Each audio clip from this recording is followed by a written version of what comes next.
on a midnight watch, I realized why twice you ran away. Think about how many times I've had falling. Spirits are using me. Lord, your voice is calling. What never brought you and me cannot be forgotten. I have been around the world, looking for that woman girl who knows love can endure, and you know it will.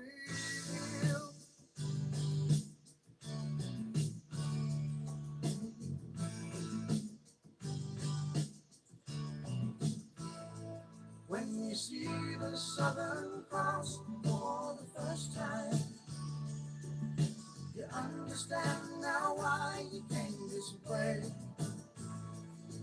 Cause the truth you might be running from is so small, but it's as big as the promise of a coming day.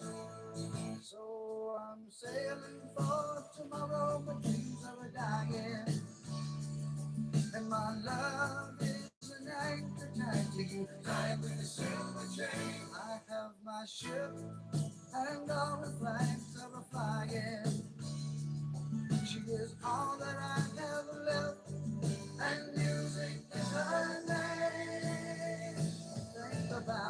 Think about how many times I've had fallen. Spirits are using me. Lord, your voice is calling. What never brought you and me cannot be forgotten. I have been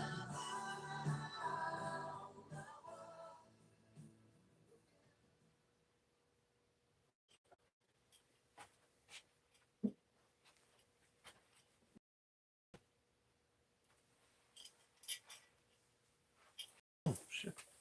Looks like I forgot my pen.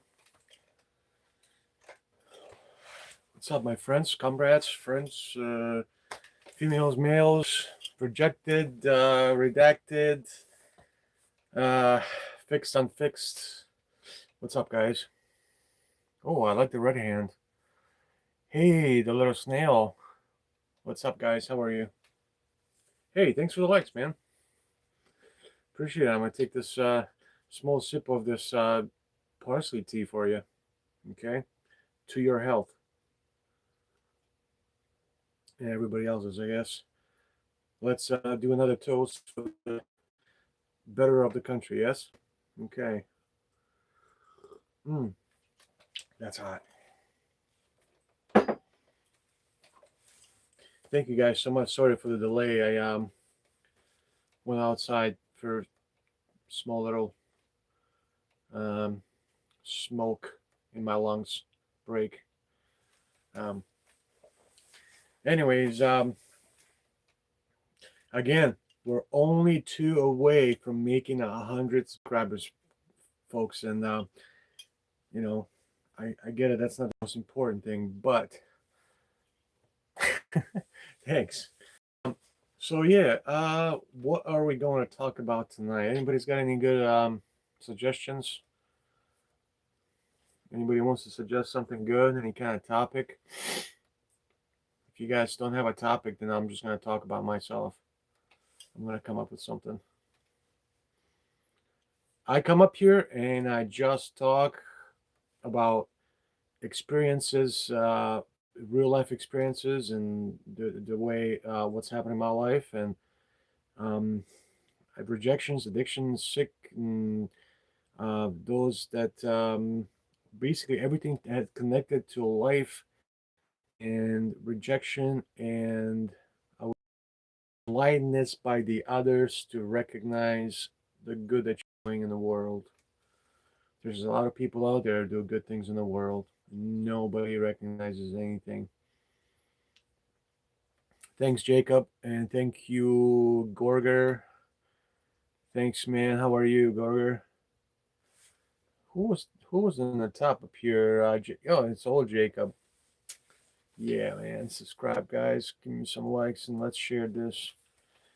Hey, you're not going to find here on this channel anything like politics or anything like that, but you will find true stories, true feelings. I'm here for you. I'm here for you guys. A lot of love. Give me a lot of love. Let's go. I'm here for you. I'm here to give you good advice, and hopefully one day you're gonna be able to take off on your own and throw away all the negative feelings and all the shit that's been bothering you for years. Excuse my language. I'm trying to get rid of the F word. I don't know if that would be a bad thing or a good thing. I'm not a really good swear guy.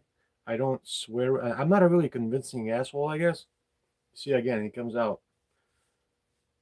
I'm not a really good convincing asshole. You know what I'm saying? Oi, oi, baka. What the hell does that mean? Come on, guys. Don't make me speak some other languages, man. I have no idea what the hell that means. I mean, I guess I could look it up. Don't be an asshole purposely. All right? No reason to do that. I already said it, man. Come on. I know. Hey, thanks. Is that what that means, man?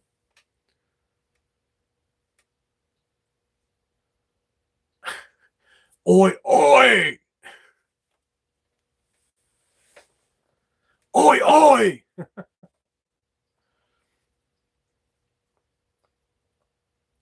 All right, let's get the hell on the road.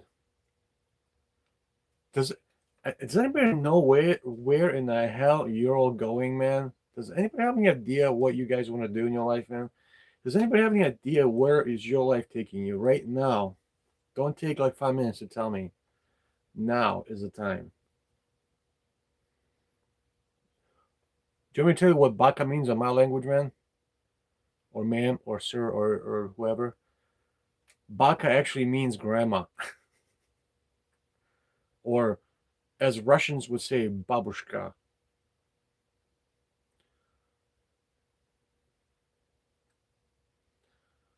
Anyways, let's move on. Thanks for all the likes, man. So we're gonna talk about, folks. If nobody else has nothing to say, let's talk about. Well, I've already mentioned something in uh, in the title of this video, and that is to say that doesn't mean that it's prepared. It's just something that came up to my mind. I want to talk about people who are, because I've read just an article that says people can't change. No. Man, I have so much to say about that. I personally don't know if people can change. There's many reasons and many ways why people can change, and there's many reasons why people cannot change. Now, and there's many reasons why people also stay neutral because they don't want to offend other people.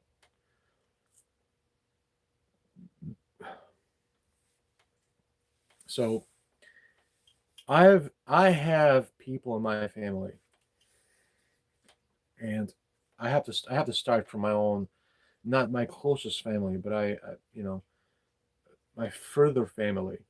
Now I want to talk about change because I think that is the best way to start off. Because I don't want to talk about other people because um, if you want to talk about change, is the best thing to start off from someone that you know well enough to say things about them. Now, this doesn't mean necessarily they're bad or anything like that. I'm just talking about change, and I'm starting off with my own family, first knee, second knee, third knee. I'm going to be talking about a little bit about my family. I'm not going to mention any names, cousins, people like that.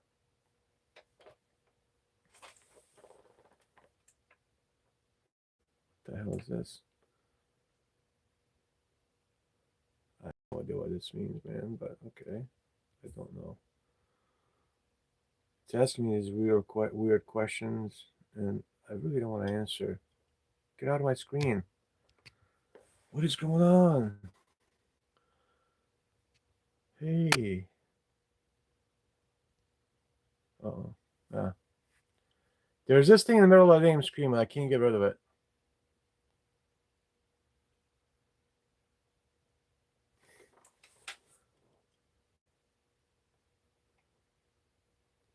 Wow.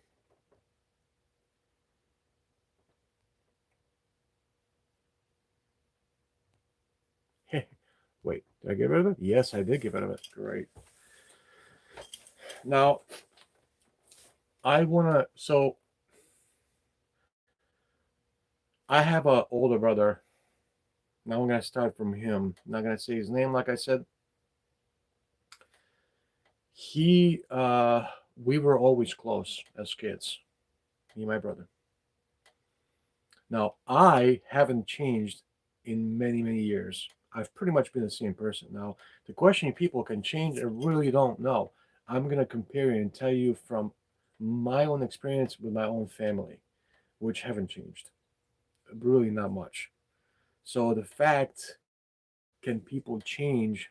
Yes. Can people change within? I don't know. Can people kick back habits? Yes.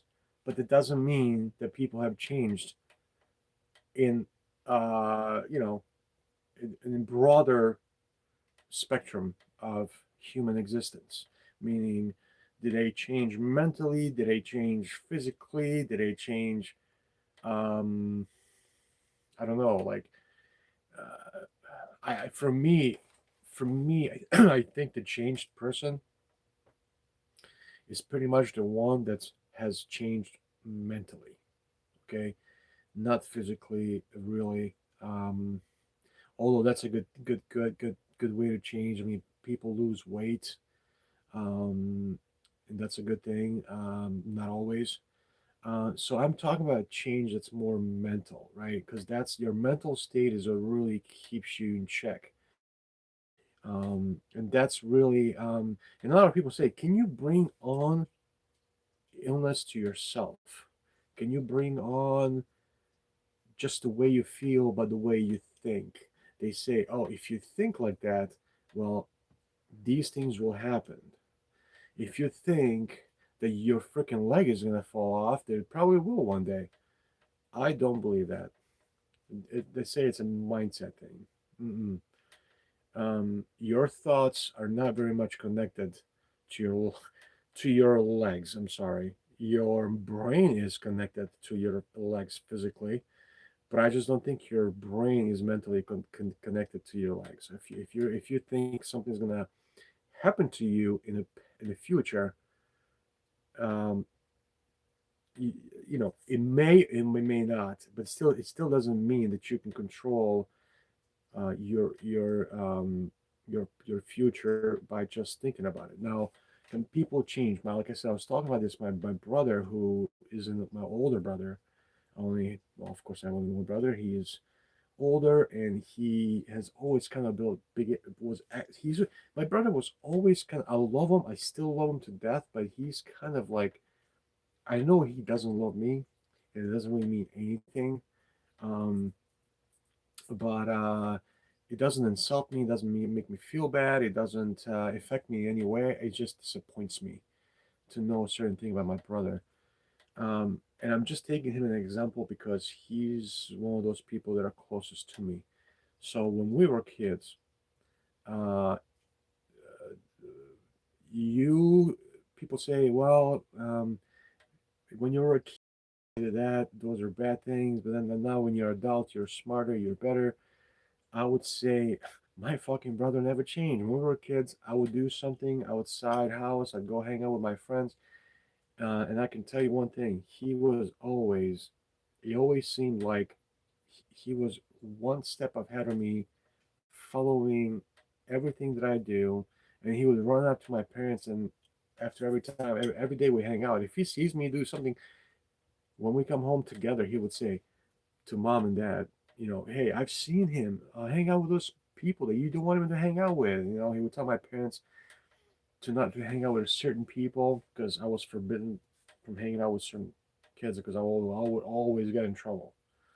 We would either, well, for instance, we one year, it was actually well, New Year's Eve. I was about probably 14 or 13 years old. We got together. The plan was that we just go out, eh, have fun, maybe go to the movies, whatever. It never turned out to be that way. Me and two of my friends, one lives in Austria right now, and the other lives, I think, in Germany. But we got together, got some fireworks. We decided to go to our teacher's house, not inside, but outside our teacher's house, the one that gave us bad grades. So, unfortunately, his balcony door was open, and we were like, "Hey, what are we going to do with these fireworks? Well, let's just slide them up and throw them up through the teacher's balcony doors that were open, and let's burn his house down." You know what I mean? Like, that's just a mindset. These are the kind of people that I used to hang out with that just didn't understand what bringing harm to others really meant. And I don't know, I was young and stupid. And I'm like, yeah, sure, let's light up this freaking firework and just throw it in there. Why the hell not, right? We lit it up, threw it. We just meant to throw the firework so it lands on the porch. Instead of the firework, which was actually very flammable, instead of landing on the teacher's porch, it landed inside of his living room, went straight through the door, into the living room, onto his carpet. The whole living room freaking exploded in flames. We've noticed that we fucked up. We ran, okay, in panic when we were kids. We didn't mean to set the guy's house on fire, for Christ's sakes.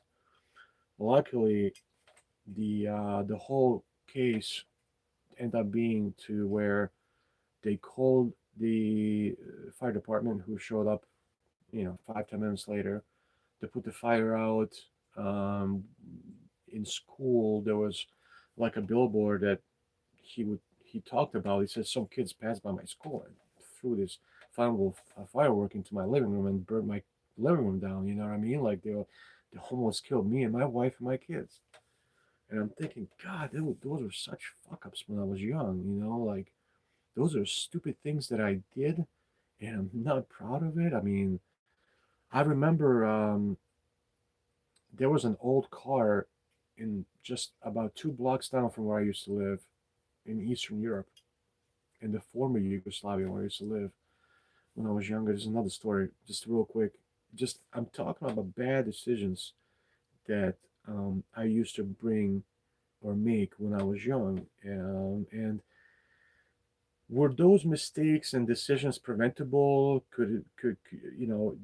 They were totally preventable. I mean, people say you're not old enough to make your own decisions. I mean, like, yeah, was I old enough? Yeah. I mean, 14. I mean, that's old enough for you to, if somebody tells you don't steal this or don't burn this or don't do something stupid, you go like, oh yeah, I understand totally. That's that age when you understand not to do something. You know when something's wrong. I knew that, and I still did it because I was surrounded by people that did those things, or kids that did those things. That's why my parents, I wanted me to hang out. And I'm talking about that change. Some people never snap out of that. They were the same when you were kids. As from when they were kids to when they're adults, they never changed. They were like that when they were kids, and they were just like that when they're adults.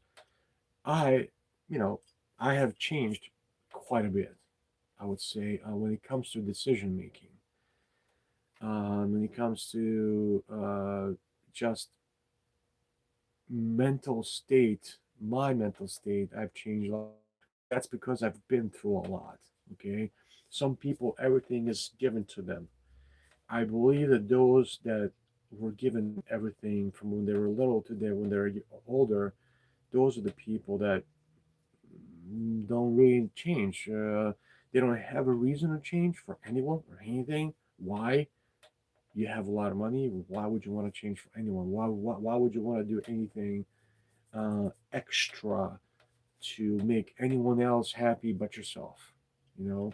But I kind of had to, you know what I mean? I come from a, if you want to talk about, do I come from a rich family? No. Do I come from um, middle class family, upper middle class?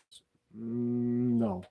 Do I come from low, like a poor family? Yes. But manageable financially. Like my dad was an engineer, hydraulic engineer. My mom was an accountant. But you know, those things in the former communist countries and the former socialist countries didn't pay a lot, but you could live comfortably. Okay, so we'll live comfortable life. Okay, we didn't have home. We didn't have any homeless people. That's number one. We had great health insurance. We had all the things. I mean, my parents had every year, they would get like a 30 days paid vacation. In my school, we had dentists, doctors, you know, things like that. I remember I had to go see a dentist at least twice or three times a week before I go into the class. So, so the system was set up so that people wouldn't have to spend extra money to go to a doctor because everything was paid for. So we didn't really need to, we didn't have any need to have two or three or four jobs. You know what I mean? So when you live in those circumstances when you're young, you learn once. You don't have a chance to learn many times over again, right? You don't have a chance for your father to come and tell you, "Oh yes, son, we forgive you," you know. But just keep doing what you're doing. Like I didn't have a chance to say to my father, "Hey, fuck off," or spit on him, or hit him, or you know, like what I see kids do here a lot. So I had to change. For example, we had our cars were not built for shit from where I come from. Well, you guys understand or remember the famous Yugo car. It's a very small car, probably can fit about four smaller people. They don't weigh a lot. So Yugos were at the time in the early 90s a really popular car. It was made in Yugoslavia, obviously, where I came from, and every person, every female, male, everybody had it. Every family owned Yugo back in the day. But there was one that was parked just down the road from where I lived. He didn't have any tires, and it was rusted. Um, and we've decided, and this was just before the war. I remember. Um, we've decided to lift this Yugo and carry it out of the neighborhood as far as possible. We didn't know if we were going to be able to lift it up because obviously it's a smaller car, so you kind of need quite a bit of strength to lift a Yugo. I mean, Yugo is a small car. You need if you're a kid, so 4 or 5 kids, 15 years of age. We didn't think we were going to be able to lift it. We came up to this car, and we just put our backs against this Yugo. And there was five of us, and we lifted the damn thing off the ground.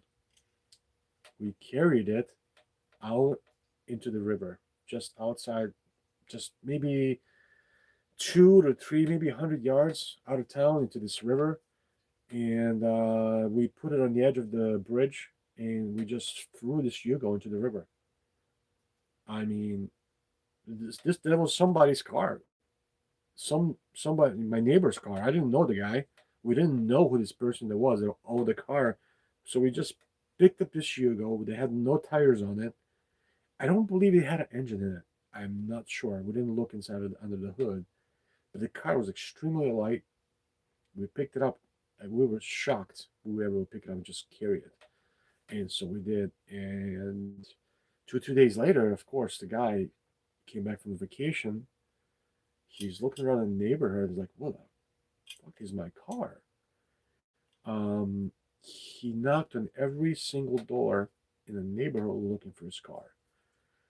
Now, I've gotten one of the biggest beatings I can remember from my father.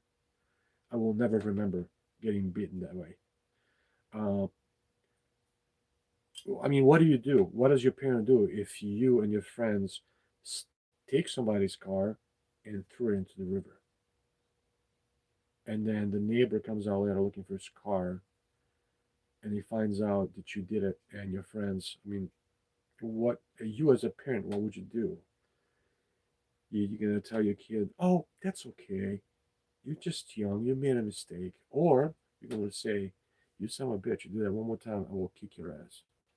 Right? Those are things. Now, I wasn't so lucky. The guy knocked on every single door.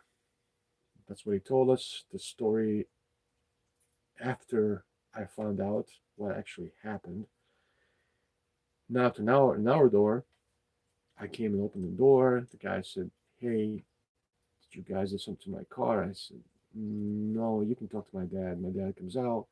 They're talking. I was in the living room. I'm sweating inside. Apparently,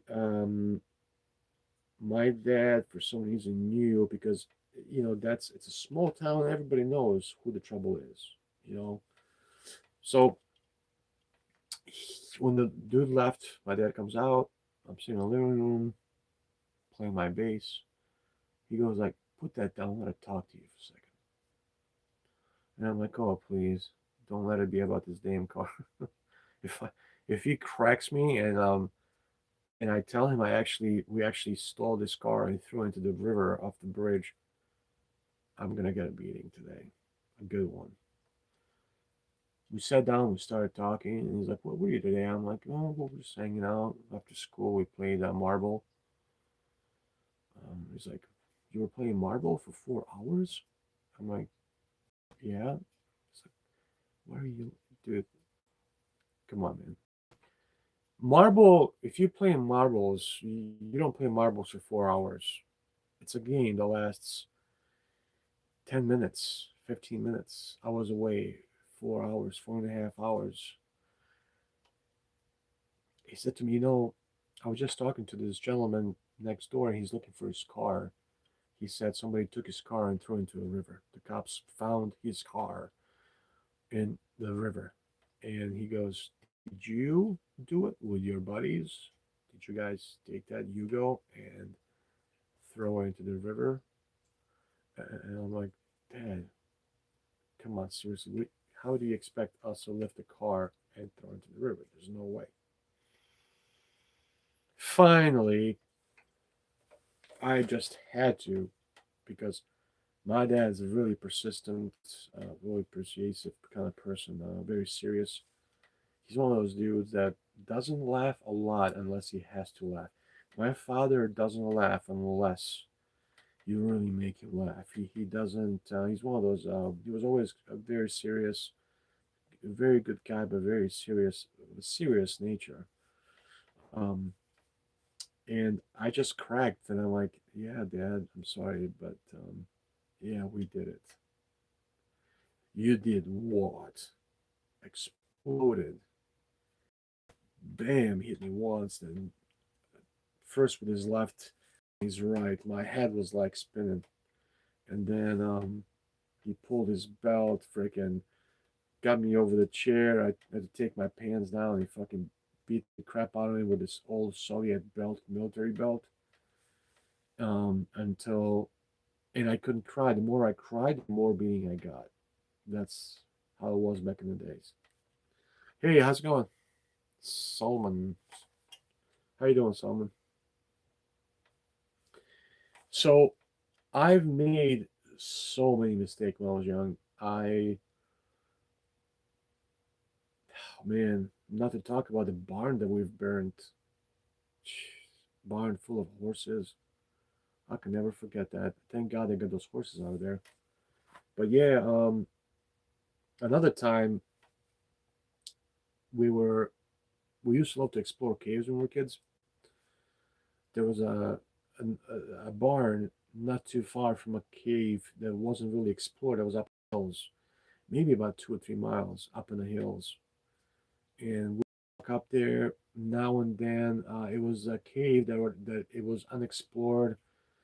It had like an old steel door on there that somebody probably broke through that door because we were able to walk into this cave. This cave was apparently uh, every spring and summer this cave fills up with water when the spring rains come because it was inside of the hill, and so when it rains all the water goes out and it fills up this cave, and it's very dangerous to be in there. So we as kids for the very first time walked into this cave.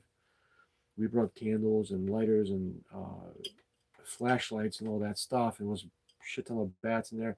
We would walk and we came across these. There was a huge space inside of this cave, and there were skeletons and old World War II weapons laying next to them, and um, it was quite an experience. It wasn't raining; it was a nice day that day. It was really actually very hot.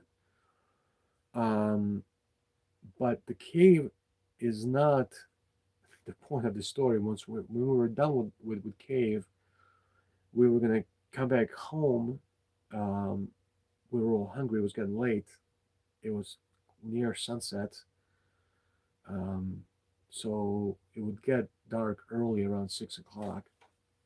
I remember, and and this is just like, did we really need to burn this barn down? No. Like, why didn't we just keep going? We could have just went home and not caused any kind of trouble or any kind of problems to anybody.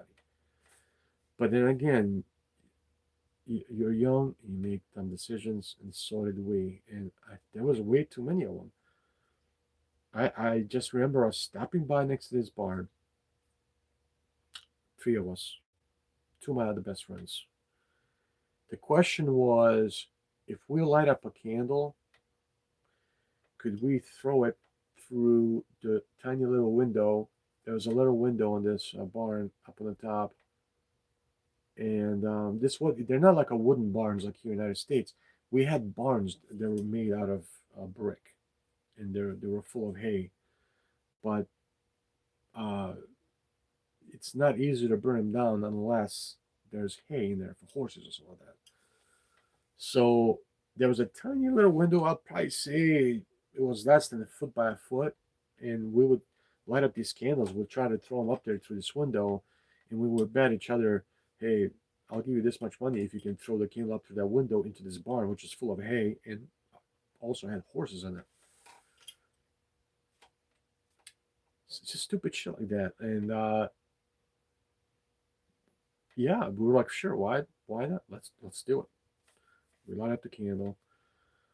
We throw it up there. The candle goes out, obviously, because you're trying to throw it up there. A few times like that, three times. I don't remember. It was a long time ago, like 30 years ago. But I do remember one of the candles made it up through the window inside the barn.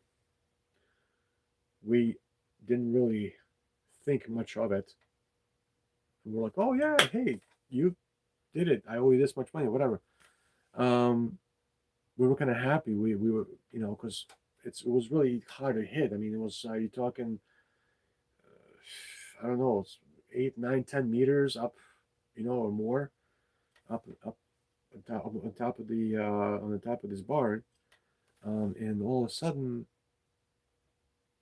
the smoke started coming out, like a really thick smoke. Like I mean, if you ever lit up hay, like a bale of hay, it's there's like this really thick gray smoke starts to come out. I mean, we saw the smoke coming through that little window of roof where the roof meets the walls of the actual barn. The smoke was so thin that it was actually coming through the walls. Oh my goodness, the flames all of a sudden exploded through the top of the little window and the other little one on the other side. We didn't know in a panic what to do. Someone luckily saw it, called the police. Before you even know, we heard the cop cars. Just maybe, I don't know, about two, 300 feet down the hill. We ran. We saw the cops.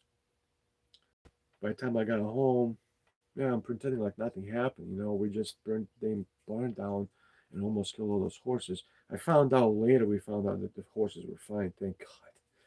But got home and so just I'm saying, I would if you ask me to do something like that. No, there's no way in hell, man. Like you're talking 30 something years difference. How much do people really learn in that time?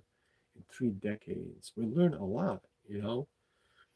And I also got beating that time, and rightfully so. I mean, the it was all over the newspaper, and uh, cops came and people saw us running down the hill, and some of the reporters they knew who we were. It's a tiny little town, maybe uh,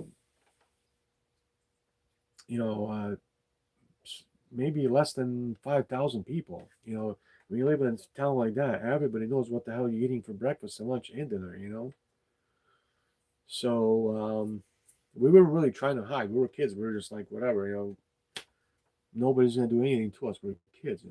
We just ran away and left the freaking barn burning. We didn't have cell phones back in the day, and nearest phone was all the way in town.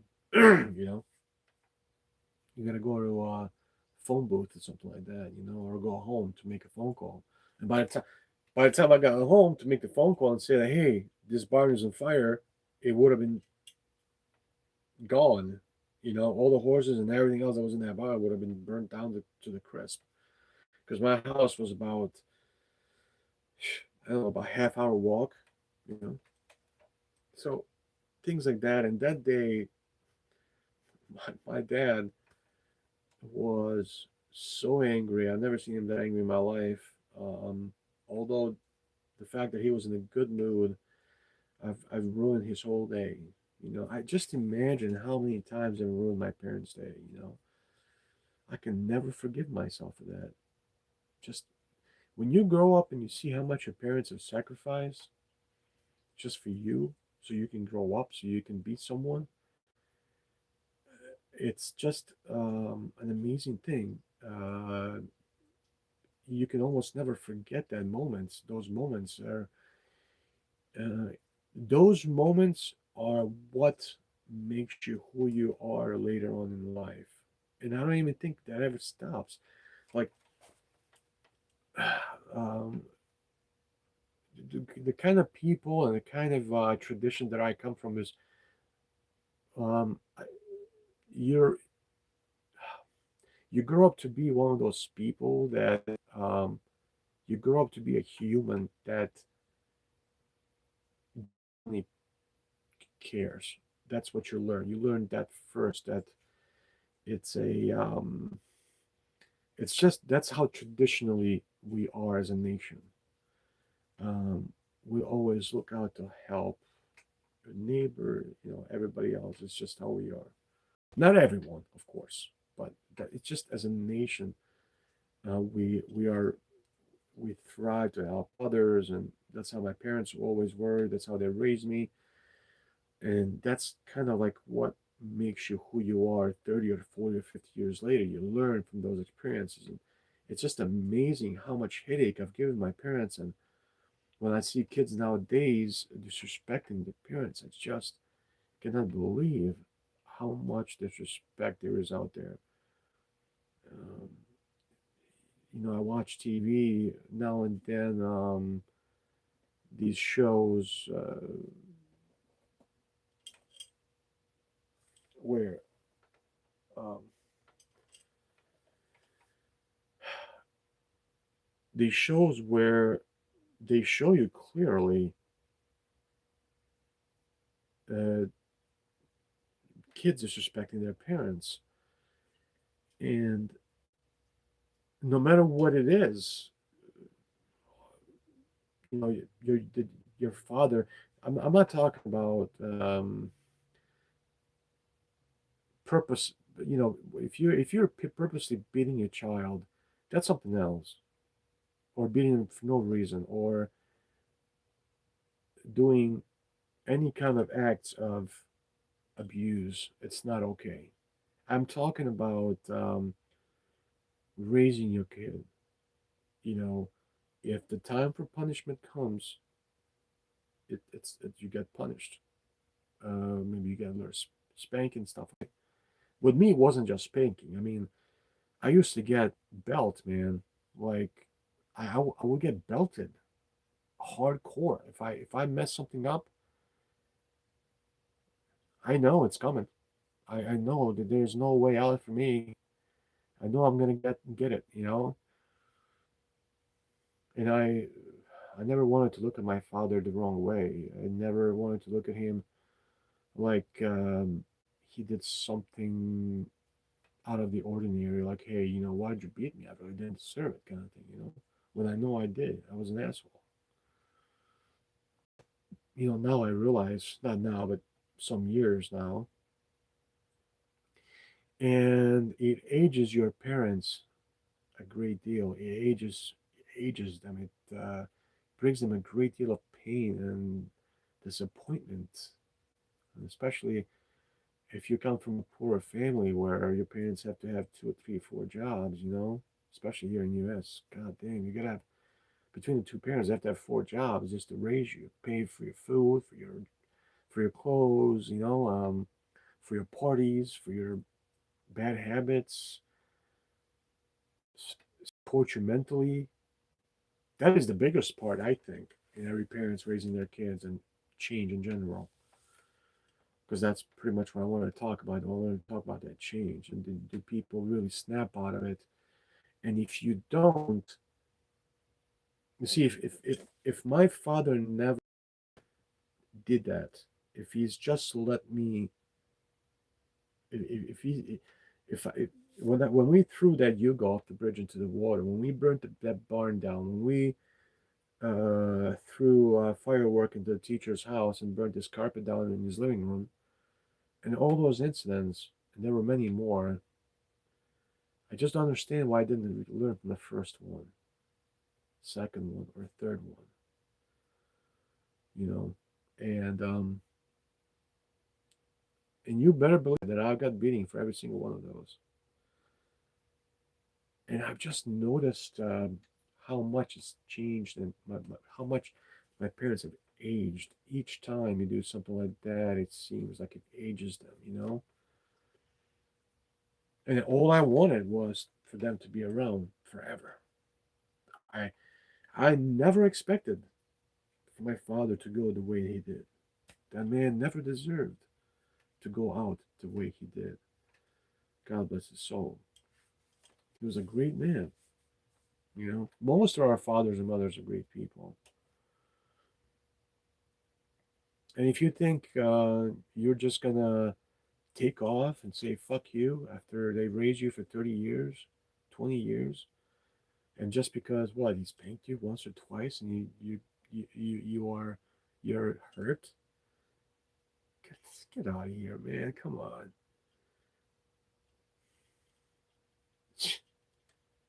It's a good thing, my friend. That is a good thing.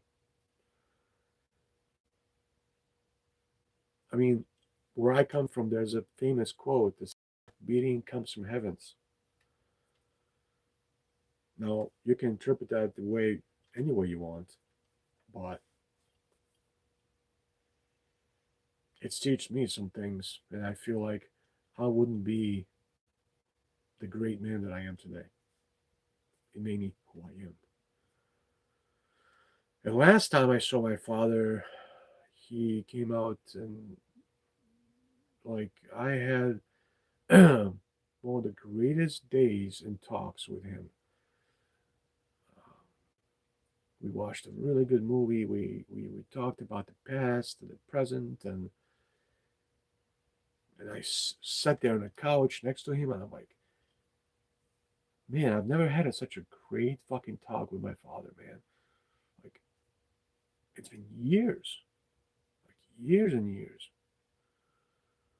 I'm like, is this good or bad?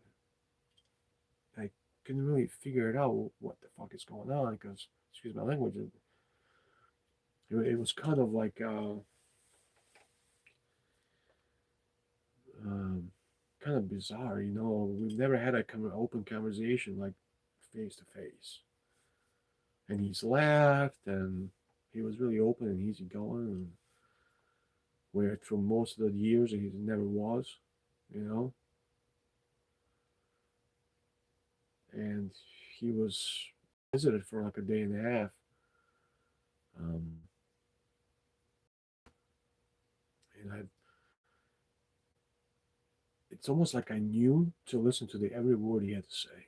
I really did everything, even if I didn't think the words were really important, but I did listen to every single word. And it was the last time I saw him.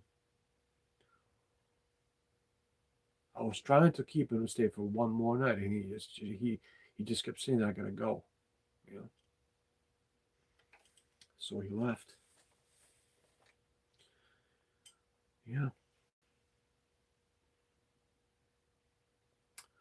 So can we change? Yeah. If you have a father like that, yeah, I'm sure you can. If you have parents like that, you definitely can. You know what I mean? But because you're fucking better. You know what I mean? He will fucking haunt you forever if you don't.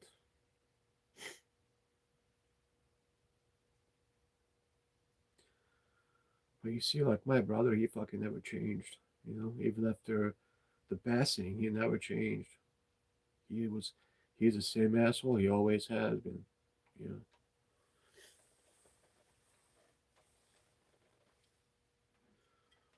always told on me when we were kids what I did, where I went, how I was. You know, he was always one of those "I'll telling you" kind of guys.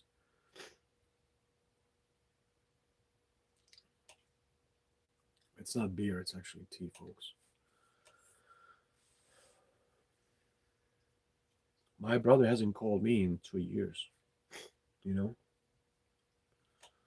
hasn't asked his mother, who is 75 now, that lives with me. He hasn't asked her how she's doing in 2 years.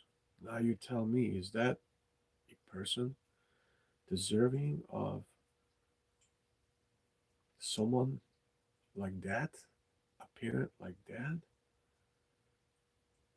No.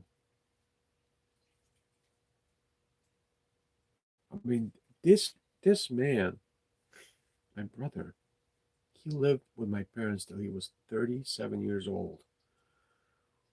37 years old, saved up all of his money, worked. Every morning, he would get up at 5 to go to work.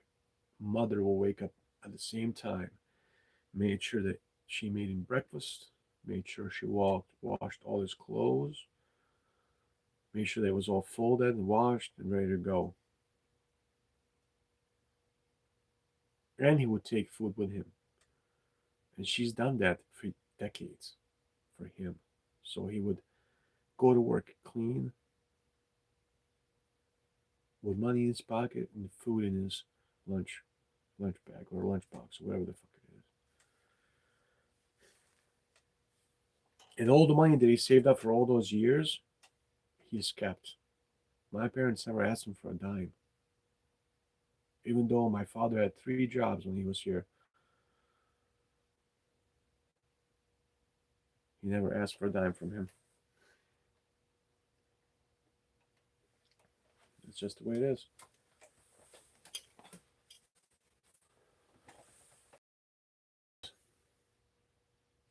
What time is it? Oh, it's about that time. All right, guys. We'll continue next time.